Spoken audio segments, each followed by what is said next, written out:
Itong Balayan Bay dito sa Pugad Marilao, napaka historic pala nitong lugar na to. So hindi lang siya basta display, kundi ito ay nagbibigay ng palatandaan na pagkakaroon ng digmaan noong Balayan Battle noong 1754.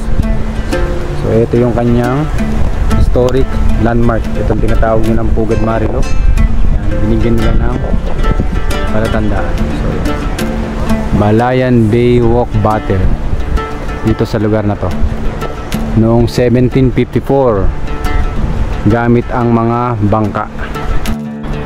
So nandito na tayo sa tinatawag nilang Pugad Marilao. Ito yung pinakamataas na bahagi dito sa may baybaying dagat ng Balayan, San Juan Balayan, Batangas. Ayan, kita nyo itong kalawakan na to. So ayan, ito yung pinakalawak niya. So ayan, ito yung palibot ng dagat. Pasisilip ko sa inyo. Wala dun. Ayan, andun sa dulo. Alam nyo ba itong baywalk na to? Babasahin natin dito yung palatandaan. Napakahalaga ng lugar na to dahil ayon sa history, nagkaroon ng labanan na tawag ng Battle of Balayan noong 1754. Yung lugar na to, ito yung pinaka landmark sa lugar na kung saan nagkaroon ng mga battle.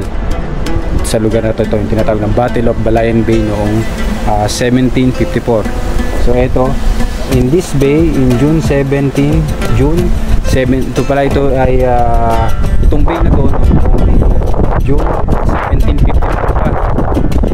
Look out at the town of Balayan spotted fillet of Moro Pirates boat. So maraming mga Moro Pirates boat dito.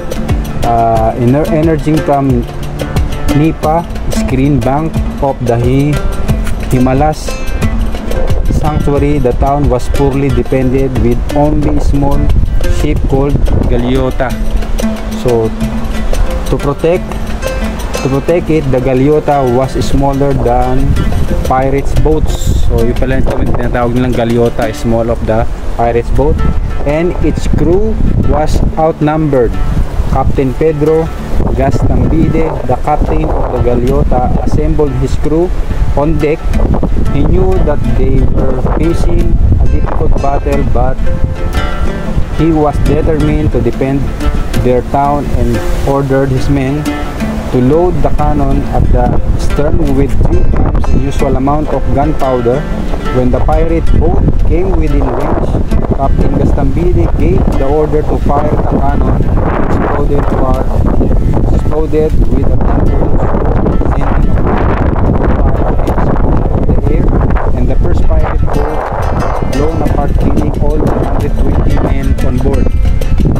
The other pirate boats were caught by surprise.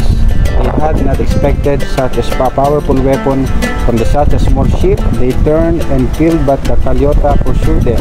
The battle raged for the hours, and by the end of the day, the pirates defeated more than 2,500 pirates.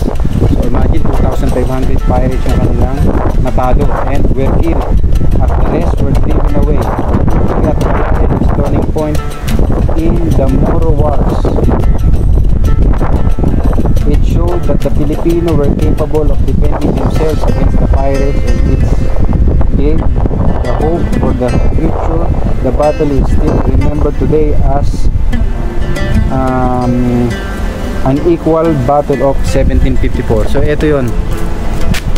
So ito yung kanyang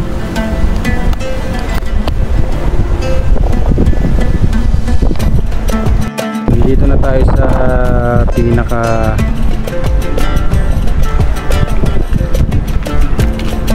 ibabaw nito.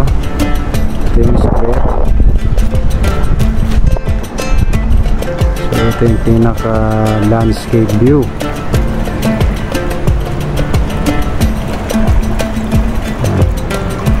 Ganda rin yung bahay namin sa may blue na yon, green na bubong. Next nun yung likuran. So mamaya yung bangka na yan, may maghahagis ng lambat. Titingnan natin kung anong mga isda na pwede nilang mahuli.